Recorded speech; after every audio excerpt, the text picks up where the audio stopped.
this title. And he's got to go to Middlesbrough and get something. And I'll tell you, honestly, I will love it if we beat them.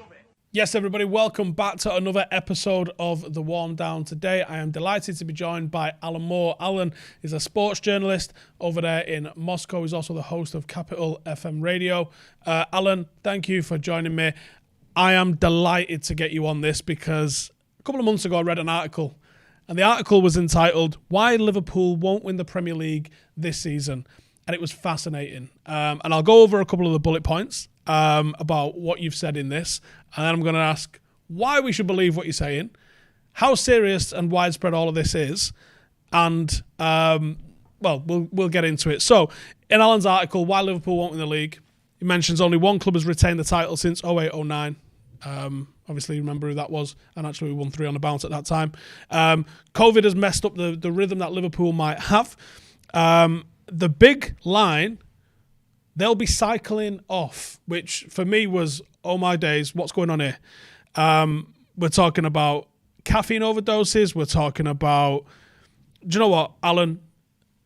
The asthma thing, you take it away and you explain, firstly, what's going on at Liverpool? Secondly, why should any of us believe what you're saying? Listen, Stephen, first of all, thanks a million for having me on. It's great to have a chance to speak to someone who actually knows the questions they're asking, which is unusual because usually when we have a chance to discuss it, it's with people who say, okay, so explain to us. But I think yourself, most of your viewers and listeners, they will know a lot of what goes on in the background of football, because it's kind of like making a sausage. Like, it's nice to eat, but you don't want to see how it's made. And this is the situation with the article about Liverpool. I put it together initially after doing a number of surveys about caffeine use in sports and doing then some analysis from my own knowledge and experience of working within professional sports. Liverpool, when I looked at them, I thought, okay, there were some pointers from how they were playing, how they were behaving, and the way they were being treated, especially in the media, was that they were being treated with kid gloves, and that people were just so happy that they won, that they finally won a league title after so many years, that they were given a free pass. I had spoken with a lot of journalists who cover Liverpool who were thinking the phenomenal work rate and so on and so forth, that it doesn't seem possible. I kept hearing the words Barcelona, Bayern Munich mentioned, and we both know the situations with both those clubs. Why I should be believed? Well, it's up to the eye of the beholder. I'll put the facts very, very straightforward. Is the people working with the club, for example, the assistant manager, the assistant coach, who was removed from the club and went away to his home country in Holland. This is Pep Linders, to basically study with cyclists and the cycling community how to, increase performance and so on and so forth. And he came back having unseated Željko Buvac, who's now here with us in Dinamo Moscow, who was Jurgen Klopp's number 2 ever since they were in Germany together when they played together. So I mean, that was a telltale for me. Željko wasn't openly saying that what they're going to do now is go nuclear, because there was pressure on Klopp to get a title, to get over the line and do it. He'd had enough time. They fell short against that blue club that shouldn't be named, I guess, on your show. And that was a huge issue, that if they hadn't won the title last year, would Klopp still be there? Unlikely, because of the amount of money that was being spent on them and the promise being given by Pep and Linders that they would definitely win it, that this was the final piece of the jigsaw. Why? In terms of caffeine, because caffeine is heavily used by teams who need to get their players a little bit extra. Now, we've all heard about the special drinks being given to players. If we read between the lines, we say, okay, what's in those drinks? Well, most likely caffeine, most likely L-arginine and different minerals, amino acids to which, get them. On the face of things, that's perfectly fine. You can have caffeine. Listen, I've used them pre-workout. And a lot of people say, no, it's in safe amounts, which is fair enough. But let's put it a very, very simple way that people understand. We all know you have a cup of coffee in the morning and then you have an espresso and so on. So eventually your body begins to build up a tolerance to caffeine. So you need to get higher doses and more of it more regularly to try and hit that high to keep going. Now, with that amount of caffeine, we know that it plays havoc on the nervous system. It also puts a lot of pressure on the cardiovascular system. To try and balance that out, then they have to take care of heart, lungs, and so on and so forth, and also muscle. So these guys, they're bigger, stronger, and they're running faster for longer and keeping up that intense pace, but also still being able to focus and control the ball. Because it's no good. I mean, I can run a marathon and do very, very well, but afterwards I'm not going to be able to control the ball. At a certain amount, whether it's dehydration, whether it's exhaustion, your focus, your motor skills, your control start to deteriorate. So it's what else is being used to do that, because it's fine for players to be able to keep up the same pace for 90 minutes, but then it's what they could do with the ball, the decision making, and so on and so forth. So there's also other telltale signs of how they're able to keep well for so long.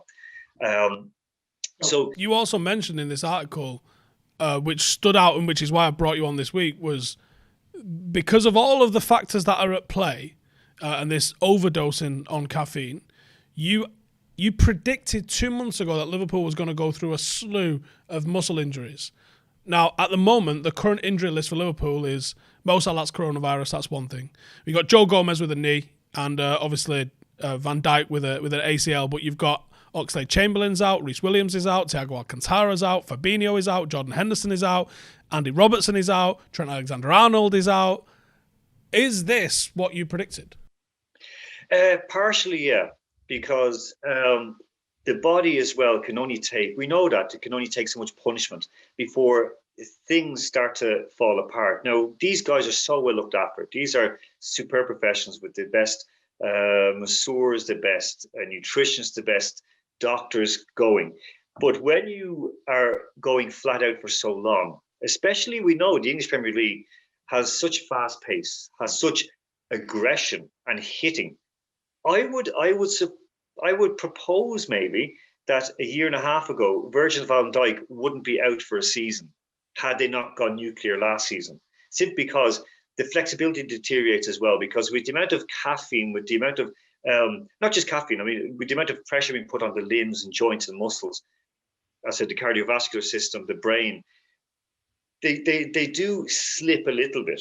So seeing so many injuries breaking out, or muscle injuries and so on, it is indicative, because we saw the same, for example, in other European clubs. We also saw, the case of Leicester City, for example, which I've written it before as well. The people involved with them, with the high amount of caffeine being used, and other recovery drugs being used as well. That all came initially from cycling, from Mappe in Italy. The people working at Juventus had previously been at Chelsea as well and were kicked out of Chelsea. So they all came from Mappe, from cycling, and the same then with Pepe Linders, who got his knowledge from cycling. And cyclists are very, very different. They're different animals, we know. They also need to keep their attention, of course, as well. So they need that, they need their focus, but more so they're just going in straight lines back and forward.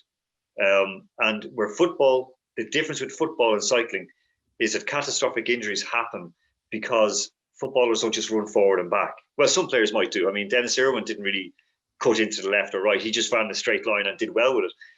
But the twisting and turning in football is completely different. And unfortunately, a lot of these experts in not just caffeine use, but then sort of they come from other sports. They don't understand that football is a completely different beast. You kind of touched on it there with Leicester. So it's your belief that there's some sort of caffeine overdosing going on at Liverpool, which you mentioned them cycling off. So you don't think that they're going to continue that usage this season.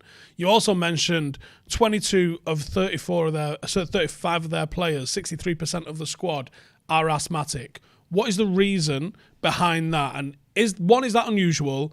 2, what do you think the reasons for that might be? And obviously, I have to throw in a couple of allegedlys in here, because this is obviously very, very dodgy ground to be discussing. And I think you said you got this data from Liverpool themselves, but I mean, is it speculation to perhaps wonder what the reasons behind that is? Is there examples or parallels we can draw with cycling? Because for one of the hardest endurance races, well, if not the hardest endurance race known to man, the Tour de France, there's a lot of people who are asthmatic that compete in it. Yeah, Stephen, it's an interesting one because the information was given from the club, so there's no dispute on that. Are a lot of footballers asthmatic? Well, actually, more than we kind of reckon. There's guys who have been asthmatic since childhood, and they've been registered asthmatics for years. There's guys who've been caught puffing on an inhaler who suddenly become asthmatic, who were never asthmatic before. David Beckham being one, which always begs the question that these guys, they're also performance athletes and they're endurance athletes, so they need to both be able to run for a long time and also be able to perform for a long time.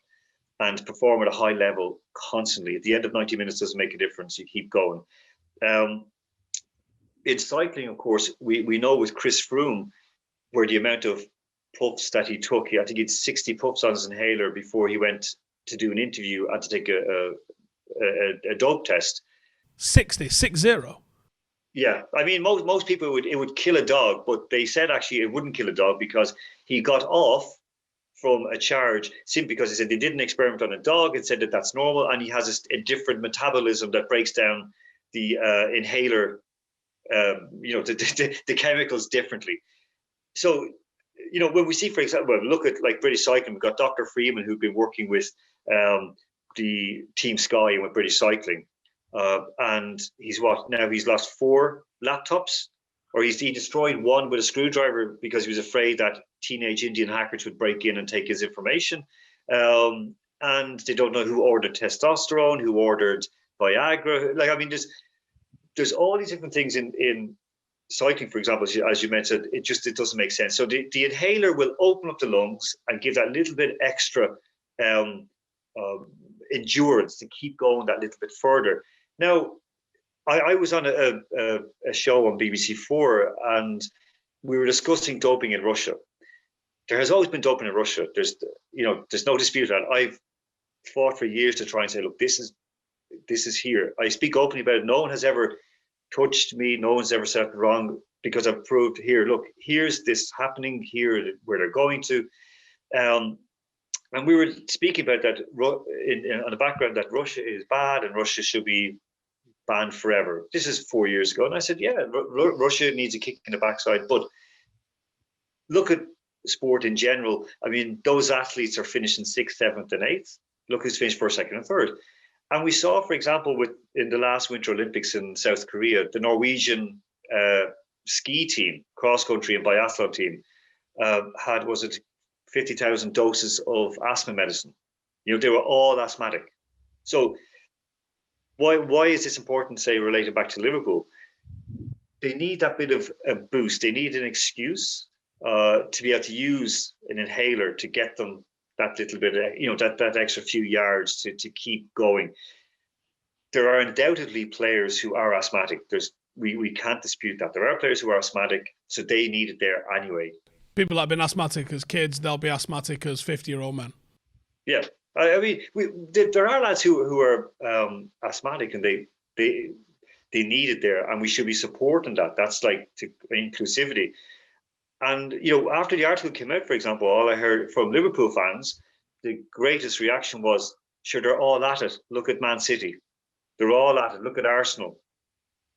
Yeah, that's the Lawrence Armstrong excuse of, I doped because I had to stay at the top because everyone else was doping. And when he was, of course, stripped of his titles, they couldn't give it to the 2nd place or the 3rd place or the 4th place. They had to drop all the way down. And there was no one there who had never failed. So, but Lance Armstrong never failed, did he? Pardon? Lance Armstrong never failed a test. 200-300 tests, never failed. This is the whole thing. And even when he did fail a test, he got a backdated excuse to say, well, I had a saddle sore. My masseur rubbed this cream on me that actually, had contained X, Y, and Z. So of course I failed, but but look, I already have an excuse. We've seen it, for example, when Fancy Bears exposed a lot of Russian and like non-Russian athletes, and there were backdated therapeutic use exemptions. Why is that important? Because it means you can soup up as much as you want, take whatever you want, say, I'm asthmatic, I need whatever it is, but you're asthmatic after the fact, after you've been caught. And now nothing is left to chance in professional sport, and especially with big teams, especially in a big business like Liverpool. And also when we look as well, it's noticeable how many of the Boston Red Sox are also asthmatic, which of course is the home team of the owners of Liverpool in Boston. A lot of asthmatics, a lot of drug failures, and a lot of PED abuse, the performance enhancing drug abuse in Boston. So does it just stop at the Atlantic and doesn't cross? Well, we'd like to think yes, but most likely no. And when we have it coming from Germany as well, it's kind of like the UK and Ireland are completely caught in the middle. For everyone that's sitting there watching this going, but the Premier League tests for drugs and stuff like that, viewers will know, obviously I'm a huge MMA fan, but prior to USADA drug testing standards in the UFC used to do urine tests, which is essentially all that the Premier League does right now. The MMA fighters that were juiced to their tits, self-admittedly juiced to their tits, used to say that passing that urine test is an intelligence test. I was not tested once in 5 years playing Super League. And I was talking to the lads the other day about it. When I got my contract was 3 pages, and then there's about 70 pages of the things that you're not allowed to take. And there's actually loads of things on there that you wouldn't imagine: Sudafed, Benadryl, Vicks nasal spray. These sorts of things contain like nandrolone and stuff like that, and you're not allowed to take them. I took it serious, and I thought this is a serious thing. It was only like in hindsight when I look back, I never got drug tested, not once. I got tested more in the armed forces. I used to get tested once a year, every single year when I was in the armed forces. Again, that was a piss test. The era of the UFC, which predates USADA, is known as the steroid era, where drug tests were happening and people were failing them. And I'm sure people are still doing stuff now, but they called that the steroid era. And you can look at some of the physiques of some of the fighters, and even actually the flow of some of the fights is different in that time versus the way it is now, because I think it's probably 60 or 70% cleaner, but I don't think it's 100% clean. The Premier League 17-18 conducted 1,923 tests, and they all came back clean. Even from just a pure statistics point of view, that doesn't seem likely, does it? No. But Stephen, you're dead right pointing out MMA. Also look at boxing, and we look at the amount of players, for example, or boxers, the likes of Tommy Morrison, who was juiced to the gills, and it was obvious that he was doing it, and only later on they said, oh yeah, he was juiced up. You could see the fighting technique, the fighting style, and so on and so forth. Mike Tyson recently came out and said that he used to put his baby's urine into a fake penis to pass drug tests.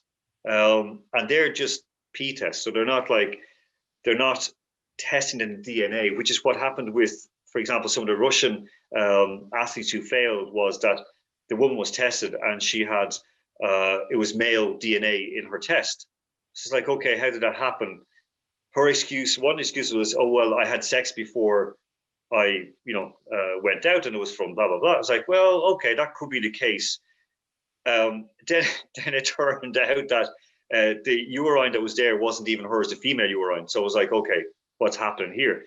It's so famous. It's so famous. And I mean, with those number of tests that you named from 2 years ago, 3 years ago now, in the English Premier League, I mean, there was a point where for 18 months in the Scottish Premier League or Scottish football, there wasn't a single test done. So the urine tests, I did as a boxer, I did urine tests. I did about 4 let's say from senior career from 19 to 29. So in 10 years, I did 4 tests, all urine, and 3 of them were in Germany, 1 in Ireland. And I knew I didn't take anything, but I knew guys who were taking stuff, but they almost purposely avoided testing them. There's guys taking diuretics, which were banned. There's guys taking, one of the guys who would always take a methamphetamine before he went into the ring, or a version of it. He wasn't tested. And the same in Germany, So these guys were like coming in absolutely wild in the ring, and or cutting weight coming into the ring, and nothing happening. There was me thinking, okay, I'll be, like goody two shoes, and I'll be okay, and I'll just do everything clean and just have a fried breakfast in the morning. That's what I'm going to win on. It doesn't work. And the same with English football. I mean, football in general is terrible. If we broaden it out from, say, caffeine to, which again this is related back to Liverpool as well, not just of course, but to our point of our discussion, that the abuse of painkillers is also terrible. And if a lot of tests do not detect the painkillers. Now we know about it. We hear about rugby players. We see Maradona, and we hear of players that they're taking so many painkiller injections directly into the knee, for example, that every so often they have to stop and have the knee scraped out to take it off because it's deteriorating the bone, and the bone breaks down. Roy Keane openly admits getting injections into his hip, then he has to get a hip replacement before he's 40. So there's that abuse as well. And last year we finished a survey, the start of this year, and went into the use of painkillers. And again, a lot of them are not given the exemptions for it, or they are given exemptions, but these are super, super high-powered painkillers to keep guys going. So again, this relates back to when you're going at a high pace, non-stop, your body is gradually breaking down. And especially in the English Premier League, the amount of wear and tear on bones. Put into that, then you have painkillers, and that already actually starts to break down the body. And eventually, then you've got catastrophic muscle, joint injuries. And then further down the line, you've got a lot of psychological issues. So, I mean, there is that as well. And that's why a lot of clubs will go hard at it for a year, 2 years, 3 years, and then suddenly they know.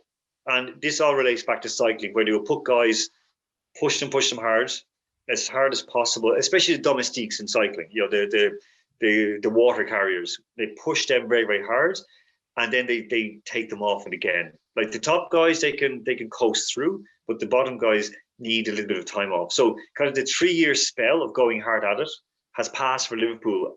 And now, even though they're still trying to push very, very hard, you'll see the injuries and issues starting to build up, and not just COVID as well. Wow. On the painkiller thing, that one hits home a little bit, because I probably took way more painkillers playing rugby league than I should have done, and that wasn't under any club doctor usage. There was never any club officials that ever said, take this. It was usually, I was an academy player, so it was usually senior players that would be like, I think you need to get on this, mate. There was at one point I sort of realised how much I was taking when I didn't have some, and I had to ask my mum to get me some. I was taking Capac, which is cancer painkilling medication, and they were like flying saucers. Remember them? They were like that kind of size. You almost had to eat them with a knife and fork. I was taking 2 of them because I'd run out of ibuprofen, and then I liked the sort of feeling that I got on those. I would take probably 18 Pro Plus, which would be 2 sheets. They come in sheets of 9, which is probably caffeine overdosing, I imagine. I don't know what level of caffeine overdosing that, or where the regulations on, but I'm pretty sure it's overdosing. I'd have 2 bananas and 2 cans of Red Bull, and I'd be ready to go. And I would put in, for anyone who watches rugby league, the numbers in rugby union are a little bit different, but I'd be putting in 40, 50 tackles, no problem. And that was my game, and that's probably why I got as far as I did was work rate, and it was probably largely in down to not feeling a fucking thing. But it'd be like I'd been in a car crash the next day. The next day I'd be in tatters. Like I had a conversation with a friend of mine who also played professional, and I was like, "Did your veins ever hurt in your forearms?" And he was like, "Yeah." And I was like, because I haven't played for so long, and I remember that ache of your veins just aching the next day because of the impact that you would get. Because rugby league, a lot of the tackles in rugby league are arm sort of tackles. You take a lot of elbows, knees, hips, shoulders on the inside of your forearms. You often see people strap the forearm up or wear a swinging arm pad. It never occurred to me that would be overdosing. Chael Sonnen's a fascinating listen, and Chael Sonnen's podcast is a fascinating, honest podcast. He got done for taking testosterone. He got away with it for a long time with a TUE. And the other thing about the testosterone TUEs is that a lot of the fighters that are getting the exemption, or used to be getting the exemption because you're not allowed to get it anymore, they were getting the exemption for low testosterone probably because they blasted themselves on steroids beforehand, and now it's giving them a low testosterone reading, meaning that they get to take testosterone again. He got caught taking steroids and is 100% honest about his use, why he used it, how it improved his performance, how it allowed him to train and recover, which was the main use for doing it. But he also taught me something which I wasn't aware of, talking purely on caffeine, because caffeine is obviously a controlled substance. MMA fighters get piss tested post-fight.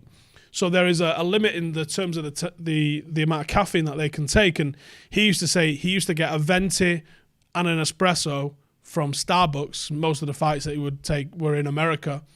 He would have that walking into the stadium, drink the espresso, and that was his legal limit. Like if he had one more cup of regular coffee, that would have put him over. And he said like that was a very important amount of caffeine for him to take. I think people underestimate how powerful a drug caffeine is, or how powerful a supplement caffeine can be.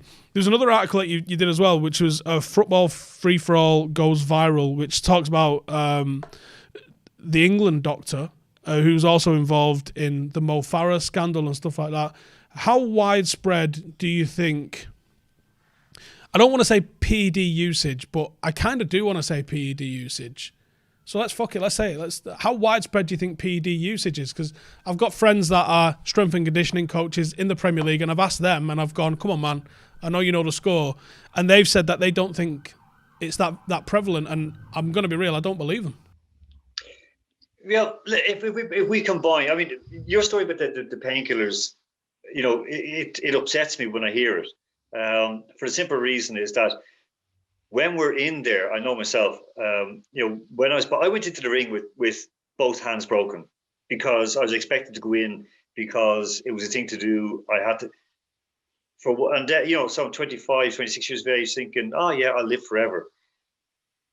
Now, I am fortunate that, like, you know, I'm not end up with like mad arthritis in my hands and so on. But I know guys who have, and who had less injuries than me, who had less punches than me, because again, same in rugby league, the amount of, you know, from concussion to the body punishment, it wears you down. So I mean, painkillers, you say, they make you feel invincible sometimes, you know, and that's a very, very dangerous thing. And it's something that we see in cycling, for example, where guys are so hopped up on different, you know, there's certain drugs that they'll take, painkillers, very, very strong, and they lose concentration. We see these horrible crashes, and at points where there shouldn't be a crash, simply because the guys, you know, the motor skills go down, the control focus goes down, and that's where they start to get injuries and fall.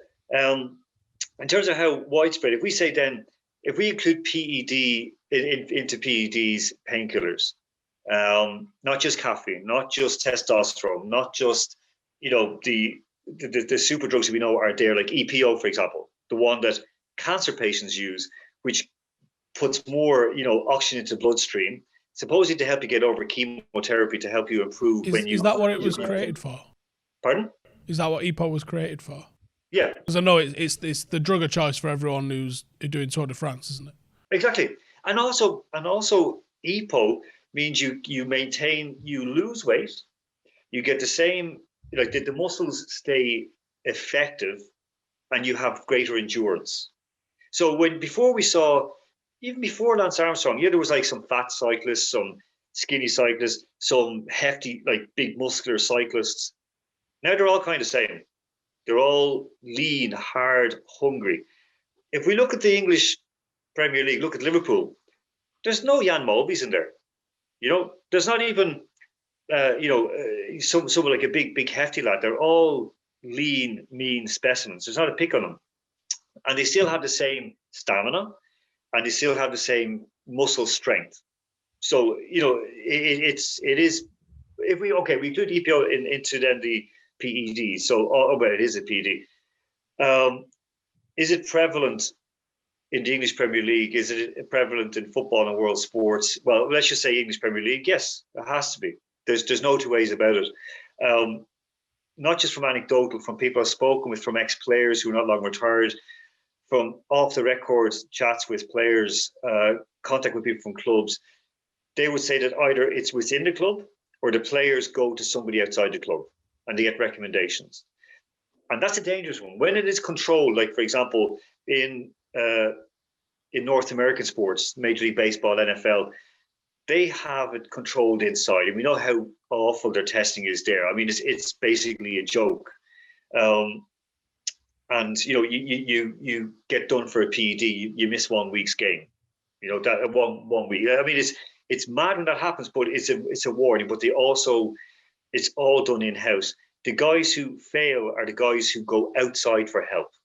They go to, for example, Balco. They go to, to all these like doping experts. And that's the danger that, there is PED use. There's no two ways about it. How widespread is it? I think it's there in all clubs. I think that at the very, very top, they do it better. And when you have people, let's just say, it's not about smelling smoke. It's about seeing the fire. For example, Pep Guardiola, who had been done in his time, working with doping doctors, working in doping clubs, and he gets done for doping himself. And now he's there after falling out in Bayern Munich, because he wanted to bring in his specialists, his fitness and medicine specialists, at the expense of a German doctor who is, Dr. Healing Hands, who has worked with players from Michael Owen. He's worked with super athletes like Usain Bolt, and he does it like with herbal recipes, herbal remedies, with the placenta of a baby of a female goat. I mean, all these mad stuff. That's it's herbal. It's okay. Marijuana is also herbal, but that's also a PED. So, why do you think the authorities in England cover this up? And I have no qualms saying that, because we all know that failed drug tests are covered up by the English FA, and I'm happy to strongly state that, because we know that that's the case. Why do you think that is the case? It's kind of, I read it very, very quickly back.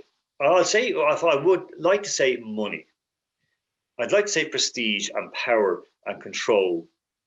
But I think that the key element is fear. Because in Russia, for example, Russia did bad at the Vancouver Winter Olympics, really, really badly. They were going to lead up to a home Olympics in Sochi, where they're like, Jesus, we need to do well, boys. If we don't, we're in a huge amount of pain and trouble, because we spent all this money. Like, there was so much money stolen from the construction of the sites, from the hotels. It's like, if we don't win and distract everybody, we're in big trouble. So, long story short, with that was, Putin wasn't happy. The sports minister knew he wasn't happy, said to his officials, the boss isn't happy. Make sure we have the best athletes and they're going to win medals. What does that translate as? It translates as, do whatever it takes to win. And they did. So from going from about to jail a guy who was up on murder charges, which is Gregory Rodchenkov, who was up on murder charges from selling doping products to athletes who then died. They were like, listen, this guy knows his stuff. He has contacts everywhere. He works with WADA. He worked with UK anti-doping. He's an expert. They bring him back into the fold. This is a guy who advised the London Olympics 2012, who advised UK anti-doping, who advised all the top authorities how to work the system, and basically knew what was going on in the world. It's a whole network. So the English FA, they're not going to turn around and say, they're not going to try and uncover anything, because if they do, they don't know what they're going to find. And I think that's it's fear that's killing them. Of course, it's fear of losing money, but it's fear of what is there lying underneath the surface, like it happened in Russia when you had a lot of Russian journalists going, no, that's a Western conspiracy. We've never doped. And then the next thing is, well, they're all doping, so we had to dope. They still haven't come to the part yet to go, we've got a problem. We need to actually address it and dig into it, as we're doing now. And, I think that the reason the FA they don't want to find people are doping, because it means there's been a failure in the entire system the whole way up. And ultimately, it's a loss of face. And it just boils back to fear, Stephen, that they fear so many things: losing money, losing power, and also let's call a spade, or a bent organization, or organizations, bent organizations.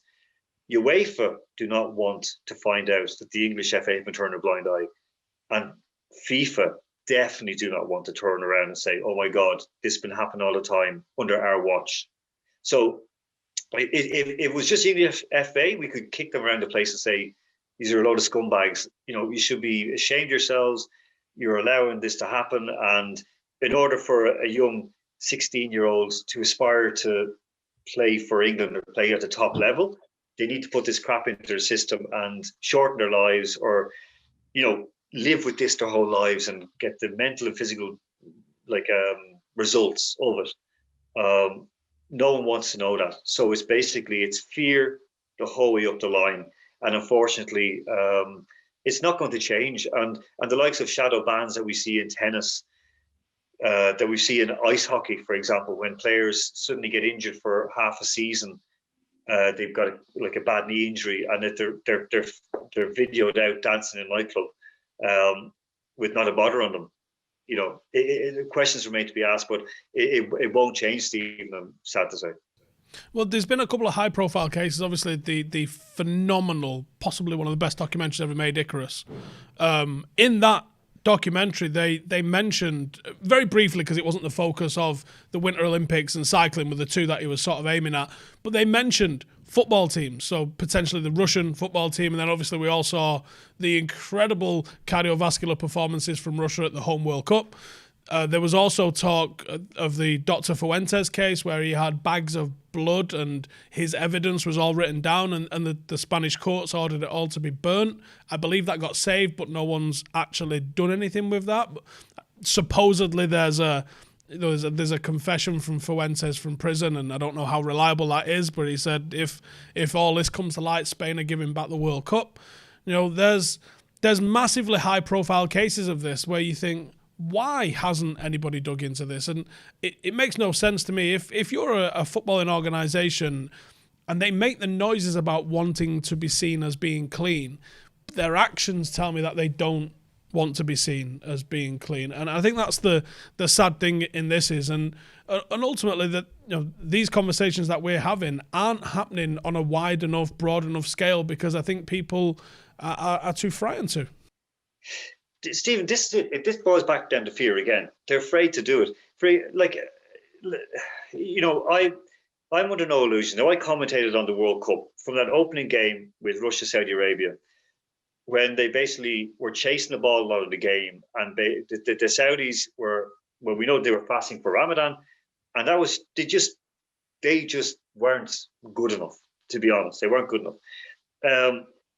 and people were asking questions of the Russian team, and I agreed with that. Have to ask questions. If you don't ask questions, hindsight and history is going to judge you very, very badly.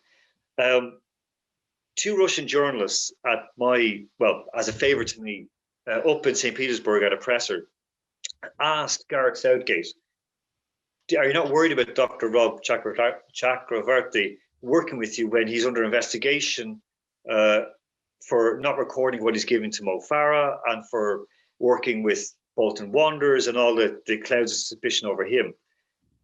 The English journalists who were there told him to shut up.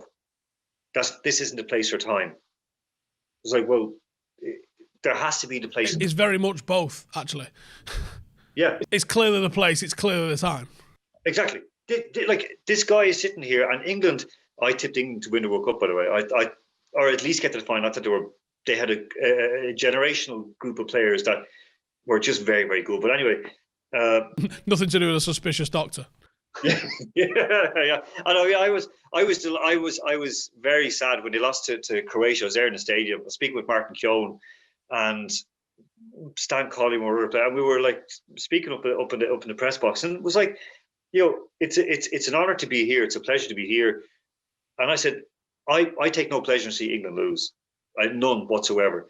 I wanted to see them win. I was torn because I knew quite a few of the Croatian players. I'd lived and worked in Croatia, and I wanted to see them do well. But at the same time, it was great seeing England go to go so far, and hopefully to push that a bit further. But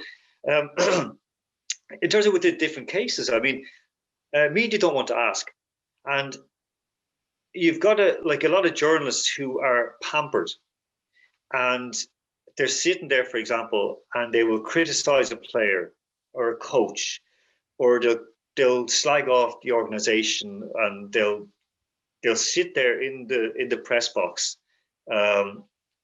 A privilege, this time, any other time doesn't make a difference, but especially now when people can't go to stadiums in England, for example, they're not asking questions.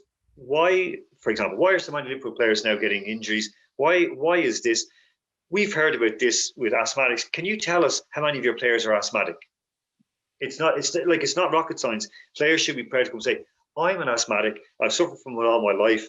I'm overcoming it, and I'm a role model. Journalists won't say that. First of all, they're afraid to lose access. Second of all, it's not interesting for them. That's not going to sell newspapers, because that's not what they're good at. They're a bit afraid of it as well. And most of them have no life experience. How many journalists, Stephen, would you know who played professional sport at any level? Probably none, because most of them probably went straight to university to start doing whatever they needed to do to get on the path of being a journalist. Exactly. I've played in a journal, like a football match. I played semi-professional soccer or football, sorry, and I boxed internationally, and I played rugby to a decent amateur level. And sport is my life. I mean, Gaelic games, GAA from Ireland. That's I still play, still coach. As sport is everything for me, but at the same time, I'm not so naive to say that all is hunky dory. But most of the journalists, they have no idea what goes in. For example, the pain you have to go through to get your body out of bed after you've been playing. I don't know, you've been playing up against Lee or against Hull, Kingston Rovers, and you've been smashed around the pitch for two halves of a game. And the next day you can't straighten your leg because somebody took you out the knees. You've been so they don't understand that. So if they don't understand it, how then can they ask? How come the players ran so far, so hard, and so fast, and put in the tackles and did all these things to just even kicking the ball is going to wear your muscles out? How can the players do that non-stop, as well as training? Remember, it's training as well as key in this, as well as all the training, and then go out the next day or 3 days later and perform just as well. They don't understand it. So how can they ask the questions? The most that they would be is to say, listen, lads, don't drink caffeine, or for some of them, don't do Coke for a couple of weeks and see what happens. No caffeine, no stimulants, and see what happens for a couple of weeks. What happens to your body and your brain? It's not pretty. So I think that in that case, in case the journalists don't want to ask questions. I the ones who do, they're called weirdos. I mean, I've been accused to hate Liverpool, even though last October I said it from start. I said, that's it. When you beat City, they've won a title. That's it. Payout. And great to see Liverpool win. I'm happy to see them win. I was many Liverpool, being from Ireland, I was many Liverpool friends as Manchester United friends. So I'm happy. My brother's a Liverpool fan. One of my best friends is a Liverpool fan. I'm happy for them that they win, because since childhood they've gone to games, they've followed them, they've lived and died. It's good to see them win, but at the same time, don't be an Egypt, don't be naive, don't say, no, it's magical, it's magic. It's as I say, in Russia, I spoke with one ex gymnast, and this will give you a laugh, and your viewers will like this as well. Spoke with a gymnast who is now in her 50s, and yeah, early 50s, and she said that she was put on a trial, and this is God's honest truth. This is deathly serious. She was put on a trial back when she was 18, 19, so 30 odd years ago, coming towards the Olympics. She was on the USSR team, and coming up towards the Olympics, they needed to control their weight. And there were issues because they said, like, that some of them were underperforming, even though they're girls in their late teens, but they need to control their weight. So they infected there was a whole group, there's like 20 gymnasts. They infected 10 of them with parasites, worms. They gave them worms. This worked. It kept their weight down, but it also took away nutrients and minerals, and basically meant that they weren't getting the value of the food that they were eating going into their system. Then they were cycling off. And the word cycling is very important for this, because they're cycling off after 3 months of this in their winter training. Because they weren't competing, they were just training.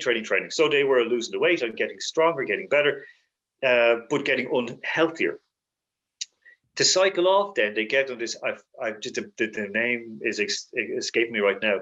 This massively toxic drug to get rid of this stuff that actually gets based in your liver. These parasites go into your liver.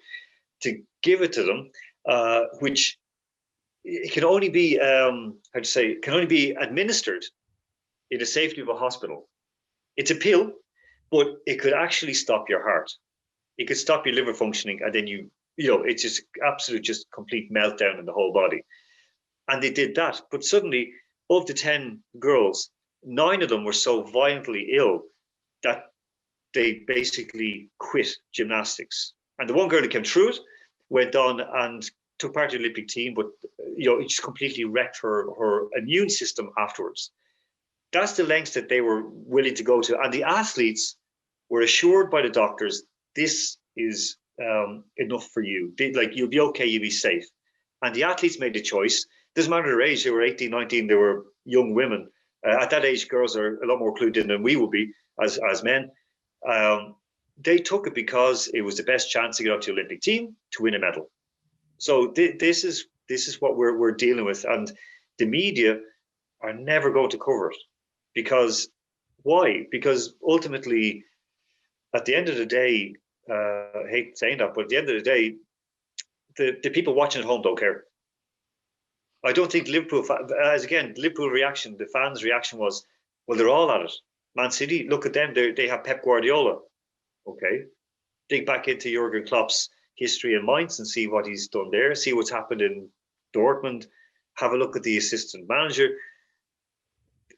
Fans don't care. So when we look at what goes on, they're not going to lose. Fans are going to turn away.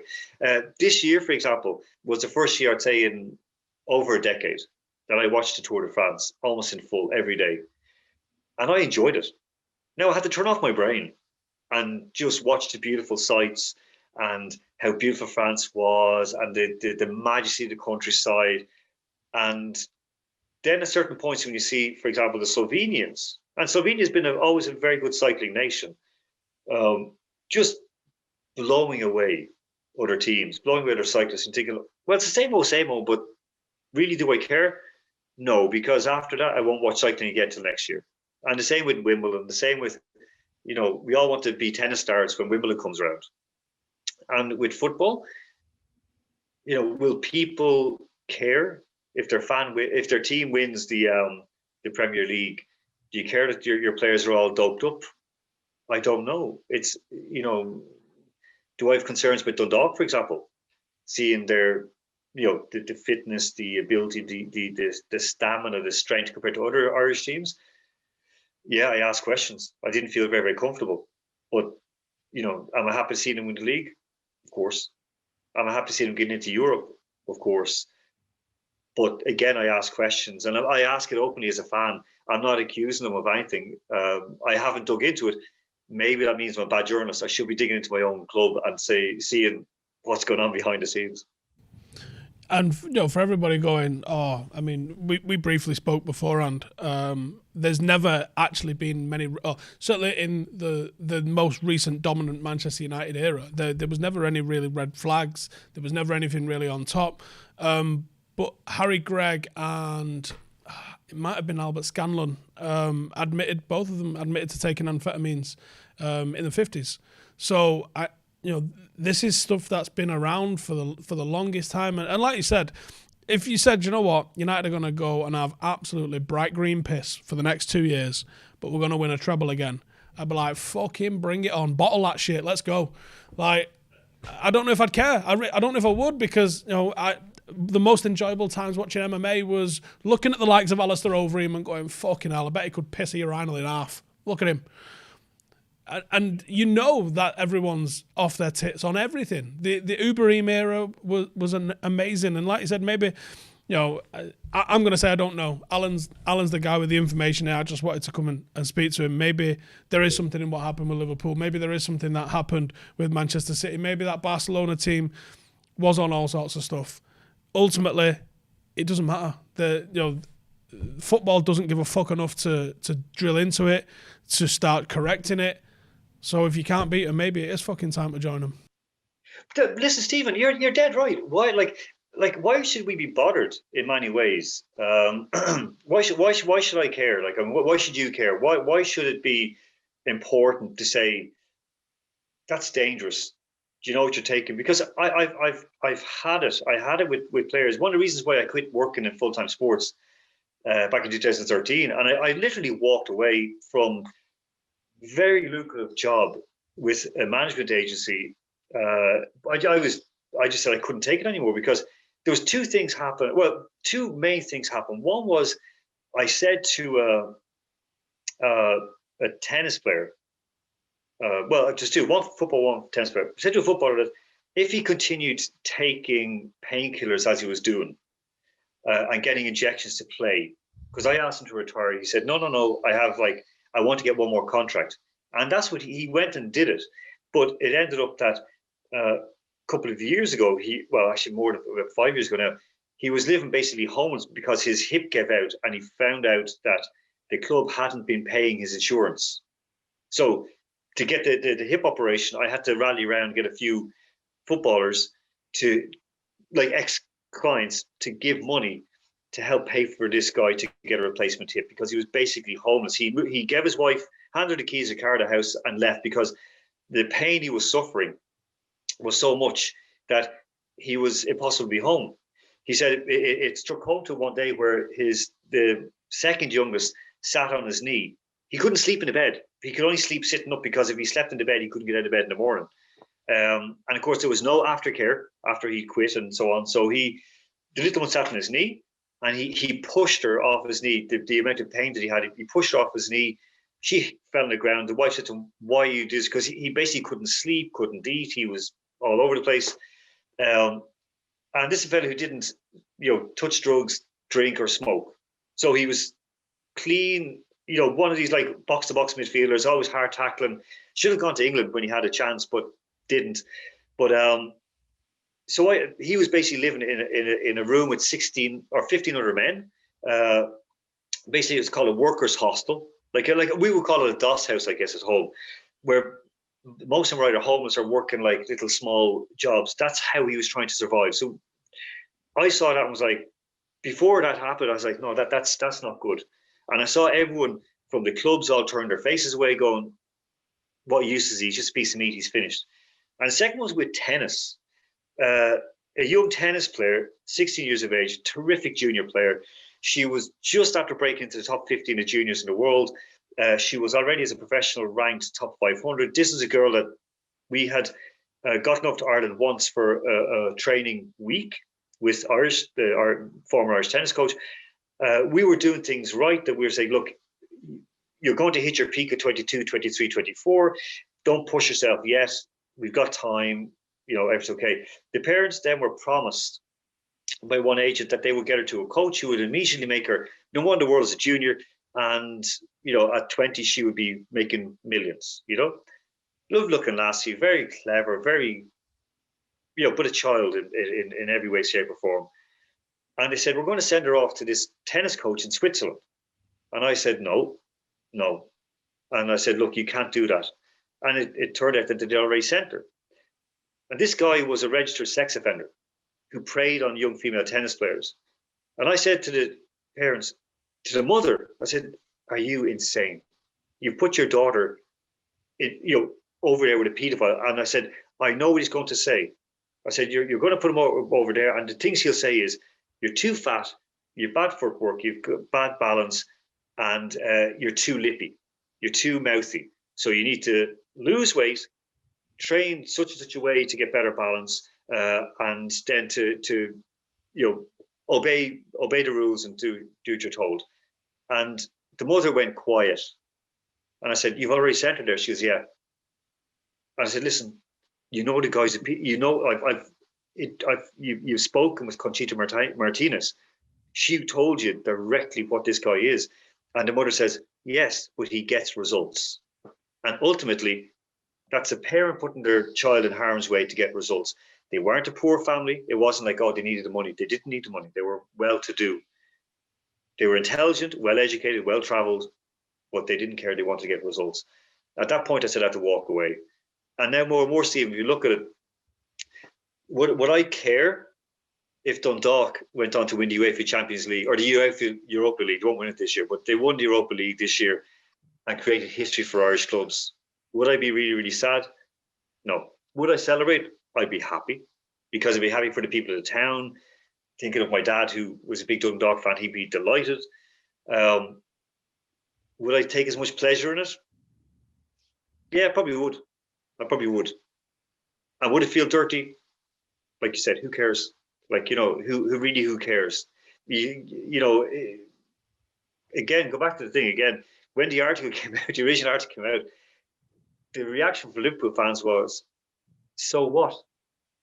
So what? We won the league, you're all jealous, and sure, you're all doing it anyway. And ultimately, that won't change. But if we can educate young players and say, don't do that. Try not to do it. Don't end up broken. Don't end up in bits. Don't end up injured. Make the choice. So when Jurgen says you need to take this drink or you need to take this injection, say, nah, no chance, no way. I'm not going to take it. What happens? He kicks you out. If everyone does that, okay, there'll always be some idiots who'll say, yeah, I'll take it. I'll do whatever it is to win. But if more and more don't, then we can start to believe sport. But do I think it's ever going to happen? No, never. No hope. Alan, I can't get over the tennis story for starters. That's fucking wild. But thank you for joining us. I will throw a link to Alan's Twitter below. Go and give him a follow. I'll also throw a link to the article Why Liverpool Won't Win the League This Year. Bear in mind it's 10-week-ish old. It's eerily accurate in terms of the prediction, and there's some fantastic information in there as well. Alan, thank you for joining me. This was fantastic. And for you guys, make sure to subscribe, get any questions and comments and anything like that. And if you'd like us to do more stuff looking into this, then I'll happily do that. But again, thank you, Alan, very much. I'll see you in the next one.